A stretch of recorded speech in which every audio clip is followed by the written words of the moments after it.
From the International Broadcast Center in Toronto, one of the sites of the G8 and G20 meetings, a special Summit 2010 edition of Headline. Here is your host, Howard Green. The leaders and finance ministers from the 20 most influential nations on the planet converge on Toronto. Today on Headline, we'll be focusing on the sovereign debt issue, and for that, we have a foursome today. Joining us with me here at the lake in Toronto are Alex Jershevsky, founder of Recovery Partners. In Washington, Hugo Payman, he's the former EU ambassador to the United States. From London, England, Ed Devlin, he is executive vice president at PIMCO, the huge bond fund manager. And we will be joined shortly from Madrid by Edward Hugh, an economist and author of the blog Spain Economy Watch. Welcome, all you gentlemen. I'm going to start, first of all, with you, Alex, here in Toronto. What phase are we now in terms of this sovereign debt crisis? How far along are we? How much further do we have to go? Well, it's hard to tell, Howard, but I would have to say, judging from where we are now, we're probably in the very early phases of something that could develop into something far worse. You've been talking about, or been reading about something that you've said, that there's a funding gap of $12 to $13 trillion. Where's that money going to come from? Well, there's ample supply of savings in the world, Howard, to fund these government deficits. The question is, how willing are savers going to be to devote money to those economies, and at what price are the markets going to clear? You're seeing, one of the situations that countries get into when they have large funding gaps is that their interest bill as a proportion of government revenues starts to climb, and it chews up their ability to spend money on other things. Right now, we're in a relatively benign interest rate environment. What happens when interest rates go up? A lot of these countries are extremely vulnerable. Okay, we're back talking sovereign debt with Alex Jershevsky, Hugo Payman, Ed Devlin, and Edward Hugh. Alex, I want to come back to you here in Toronto. You have been deeply involved in some national issues. You were in Iceland recently making presentations to the Parliament. You were involved in New Zealand's restructuring in the 90s. What is it like when you're in the midst of it, and typically, how long is the process? 4 or 5 years? Well, let's put this into perspective. There's been about 145 attempts at fiscal consolidation in the last 30 to 40 years. The only two successful instances, and I'm talking about success here in the context of countries that have reduced their debt to GDP by 10% or more over the course of a program period. There's only been New Zealand and Canada that have done that successfully. Your more typical experience in those 145 instances has been programs that are started and then abandoned. You get temporary improvements in the fiscal position, and then later you get some deterioration. So the record is not very good in this area. What about Spain? Well, there are a lot of factors that go into determining whether or not it's going to be successful. Because it's an industrialized country. It's an industrialized country. They have fairly robust institutions. The prospects for fiscal consolidation there should be good. The question is, what's their starting point? What are the problems? You're looking at, under the best of circumstances, a 3 to 7 year type of process. That cuts across the electoral cycle. And what the historical record shows, it's been very hard for governments to sustain staying power when they institute these programs, because they tend to become very politically unpopular. And folks don't want to keep voting for austerity. That's what makes it difficult to get these things to succeed. In the developed economies, you've got the added complexity that you've got a number of different institutions that are typically involved at the government level in these situations, and that makes it hard to get everybody on board agreeing to the same program. In the case of New Zealand, it was relatively simple. You had a limited number of phone calls to make. I recall a meeting with Finance Minister Paul Martin in 1994 and my minister, Bill Birch, at the IMF meetings, where Finance Minister Martin asked him, well, how many phone calls do you have to make to get agreement on issues, on policy issues? And Bill Birch said, well, I have to make maybe 5 or 6 calls. Small country. Exactly. In the case of Canada, you're making 30 or 40 calls. In the case of the United States, Britain, Spain, you're probably making 30 or 40, 50 or 60 calls. Okay, it's a much more complex process. Let's see you keep the public on side in these situations where you have to introduce tough austerity measures, tax increases, and so forth. The political side of it, as Alex alluded to earlier.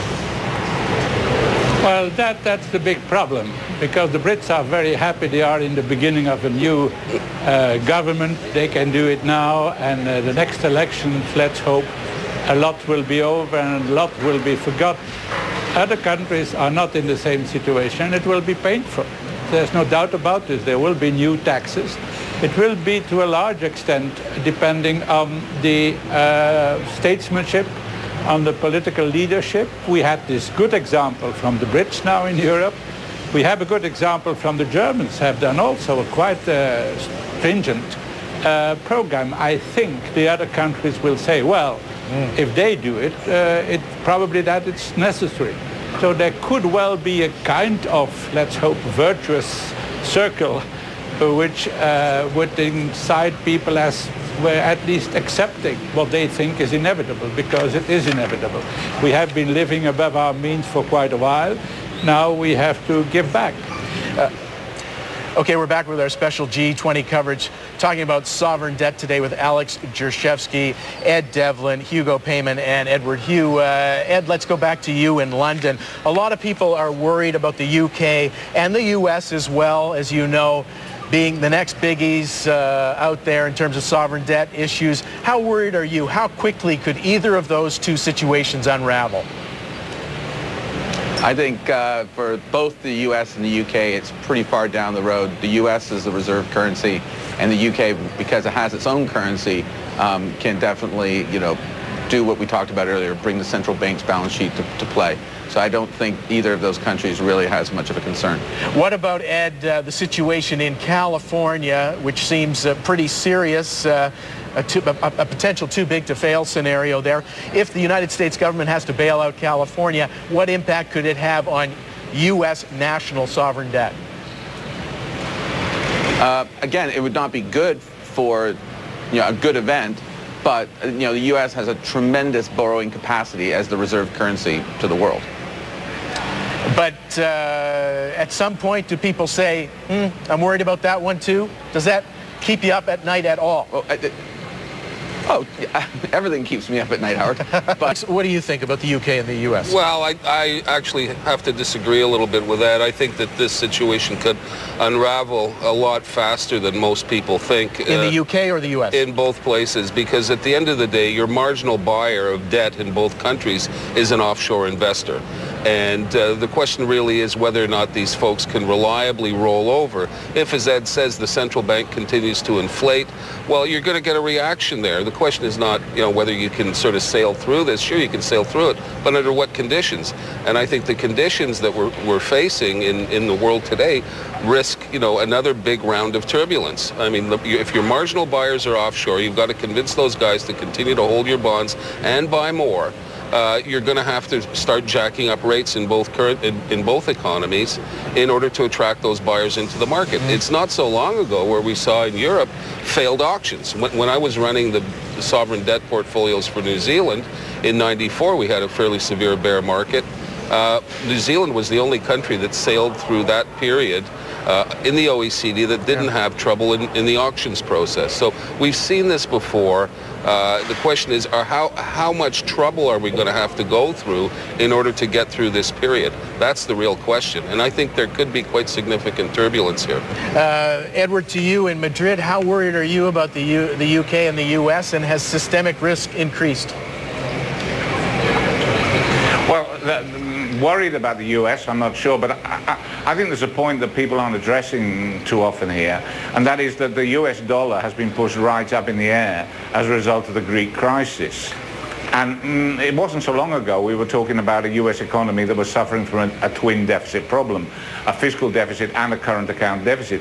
With the rise in the euro earlier on in the crisis, the US current account situation was to some extent correcting itself, but we've now seen a further deterioration in the position, and I think it's going to be very difficult for the United States to get back to sustainable economic growth with the dollar at the level it's at. So, I mean, everybody's depending on everybody else here. And this is a point that I really wanted to come back to over the question of how long these corrections are going to need. Because the kind of examples about Canada or New Zealand that we were talking about before, it's very important to remember that these were not taking place in the context of a generalized financial and economic crisis in all the developed economies at the same time, which makes it very difficult for anybody to get the march on anybody else by generating export-led growth.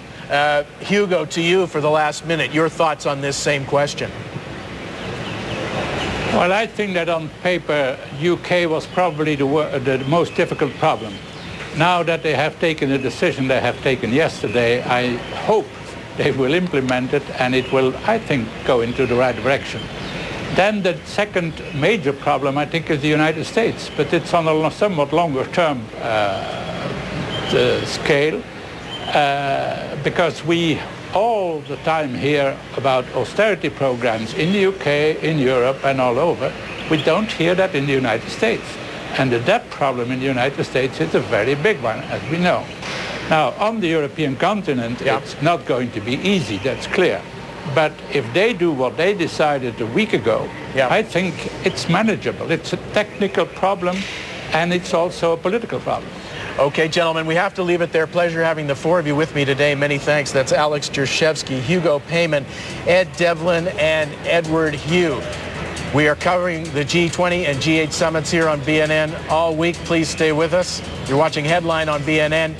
Any comments or questions, please send us an email at headline@bnn.ca. I'm Howard Green. Thanks for watching.